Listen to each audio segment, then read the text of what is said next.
counselor, seorang pembina dalam penasihat pernikahan, kurangnya keintiman dan kurangnya komunikasi. Ada beda keintiman dengan komunikasi tentu saja. Saya dengan istri saya, kita mengembangkan yaitu pentingnya komunikasi. Salah satu ya, kalau berbicara saya matikan televisi. Dulu kan saya sambil lihat televisi gini, ya ada apa? Saya pikir saya ini pandai. Repotnya itu, bukan pandai, saya pikir saya pandai. Jadi sebelum dia ngomong, saya pikir saya tahu apa yang dia ngomong. Sampai saya baca firman Tuhan. Kalau ada orang menjawab sebelum mendengar, itulah kebodohannya. Saudaraku, ada berapa banyak suami mau mengaku? Angkat tangan. Ayo angkat tangan. Ada yang seperti saya bodoh seperti itu? Iya, oke. Kita ini tidak bisa telepati. Kita tidak bisa tahu. Dengarkan dengan baik. Tatap matanya yang indah. Jangan waktu pacaran aja matanya ditatap. Ya, ya. Lihat matanya, lihat gerak tubuhnya. Komunikasi. Amin. Nah, saudara yang kasih dalam Tuhan. Saya berkata pada suami yang dituntut cerai ini. Saya bilang ini zaman tekanan seperti ini. Dua-dua stres. Istrinya bekerja di satu perusahaan lain, dia bekerja di perusahaan lain. Saya tanya untuk apa? Ya untuk memenuhi kebutuhan sekarang nih Pak, enggak cukup Pak. Karena anak-anak itu kalau enggak pakai barang bermerek malu dengan teman-temannya, nanti rendah diri. Saya bilang kalau orang cari barang untuk nutupi diri sendiri, untuk ganjil diri sendiri, itu yang namanya rendah diri. Amin. Kalau orang normal enggak perlu. Tetapi itulah yang terjadi. Dan dia sadar memang kurang komunikasi, kurang keintiman. Yang ketiga adalah unmet personal needs. Nanti istri saya akan bicara soal ini dan saya tidak akan ambil bagian di sini. Hari ini saya minta seorang wanita, seorang istri berbicara apa yang dibutuhkan seorang wanita. Dan banyak pria tidak tahu. Ya, apa yang dibutuhkan seorang wanita. Tidak terpenuhinya kebutuhan pribadi, keperluan pribadi. Dan ini berbicara tentang benda-benda. Ada banyak hal yang tidak bisa dibeli dengan uang. Dan nanti istri saya akan berbicara soal ini.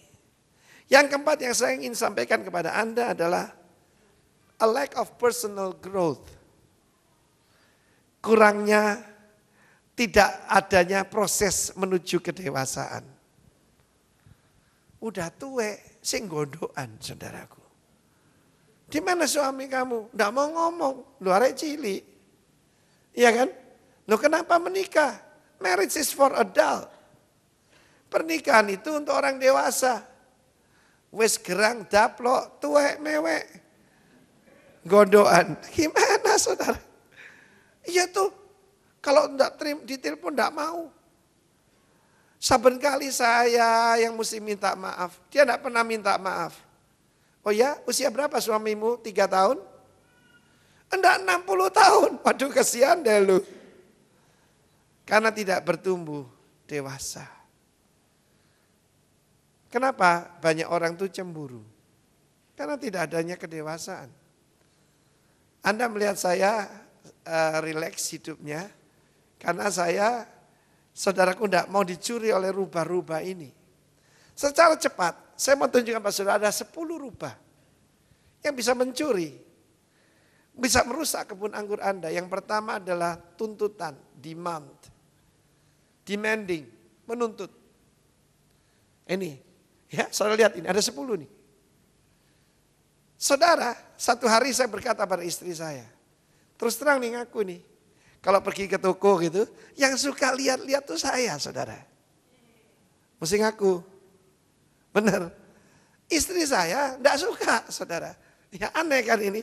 Dan saya bilang sama dia, kamu ini kok berbeda dengan wanita lain ya. Kamu enggak kepingin beli apa-apa. Dia melihat pada saya.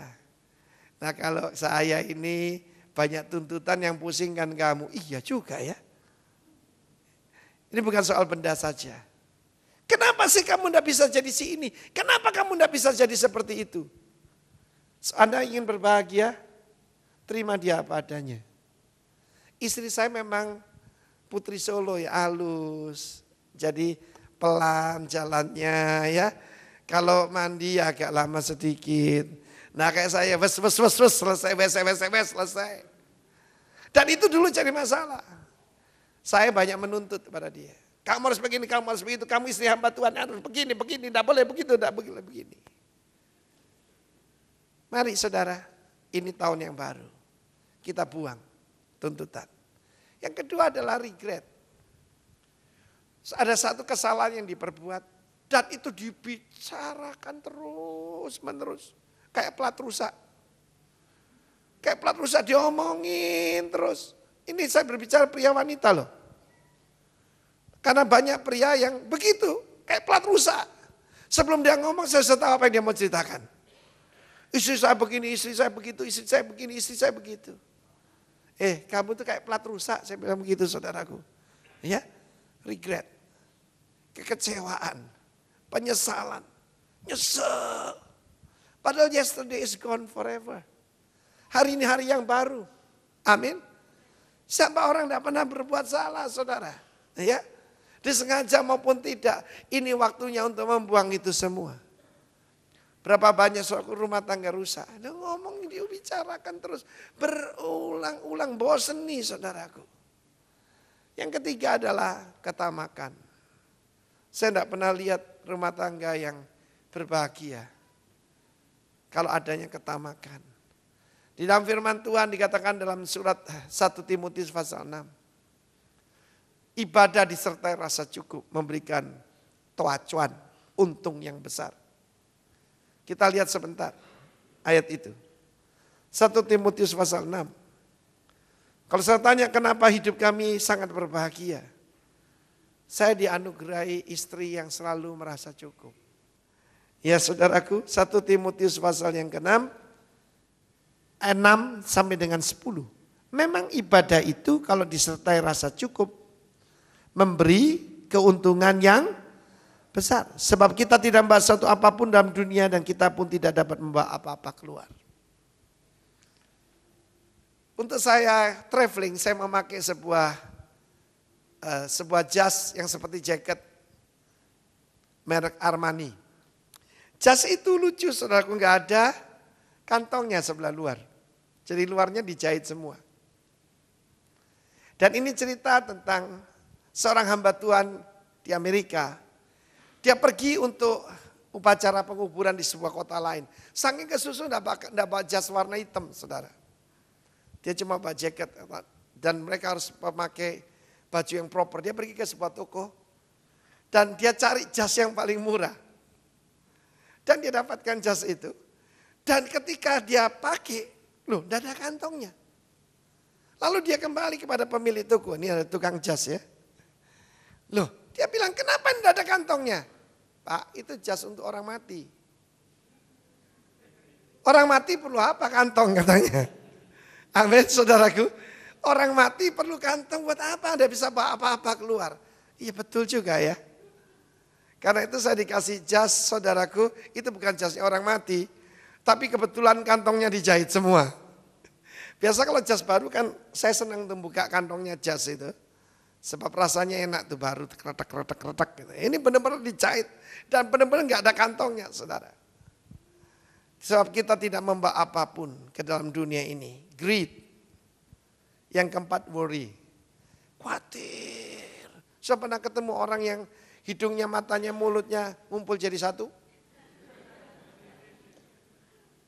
Kecut gitu saudara. Pasti baunya juga kecut. Dia khawatir. Bagaimana nih global warming? Saya bilang so what? Tuhan taruh pelangi. Amin saudaraku. Tuhan taruh pelangi. Tidak mungkin dihabiskan dengan air bah. Kenapa kok kamu khawatir? Pak, ini ada hamba Tuhan bernubuat. Kita akan direndam sama air laut. Oh ya? Terserah kalau kamu percaya.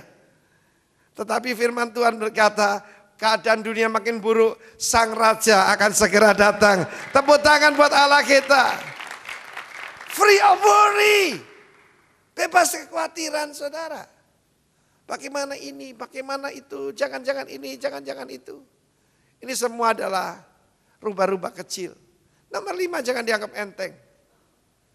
Suka bela diri. Saya ini tidak salah loh. Tapi saya kok dituduh begitu. Kalau Pak Arifin ngurusin yang seperti itu, hari ini saya tidak khotbah, saudara. Saya difitnah dengan macam-macam, saya bilang, cincailah. Makin banyak difitnah, berkat makin gede. Tepuk tangan buat Tuhan, saudara. Defensiveness. Dan kita tahu seringkali banyak terjadi masalah mertua menantu. Kita ini berbahagia sekali, kenapa? Tidak pernah ada masalah soal itu. Ibu mertua saya sayang saya. Ibu saya sangat cinta istri saya. Tetapi saudaraku, banyak orang hidupnya hanya untuk defensiveness. Dia membela diri, dia cari saksi, dia cari pengikut, dia cari bolo. Saudara, semuanya sia-sia. Yang keenam, rasa bersalah. Iblis paling senang nih rasa bersalah ini. Mau keluargamu berbahagia? Iblis adalah penuduh. Dan kalau kita menuduh pasangan kita, kita sedang dipakai oleh iblis. Dan Yesus adalah pembela. Kalau kita membela pasangan kita, kita dipakai oleh Tuhan. That simple. Spite itu dendam, jengkel. Tidak terima. Bokamguan. Itu saudaraku yang banyak menghancurkan keluarga. Nomor 9, 8 itu iri hati, dengki, amarah, dan terakhir ketakutan. Setiap daripada kita, ketika kita masuk dalam pernikahan, ada ketakutan-ketakutan tertentu. Tetapi perfect love cast out all fear. Saudara, di dalam falsafah Jawa, saya sering mendengar begini. Kalau orang mau menikah cari pasangan jangan orang yang molimo. Masih ingat itu? Maling, madon, main perempuan, mabuk, madat, saudaraku. Mabuk, 5 saudara. Tapi seorang suami harus ngolimo. Masih ingat? Yang pertama ngayomi. Coba semua begini para suami. Ngayomi. Amin. Kedua ngayemi. Lus-lusen ngayemi. Jangan takut sayang. Amin. Amin. Yang ketiga tanggung jawab nih. Ngawini. Yang pacaran terlalu lama cepat ngawini.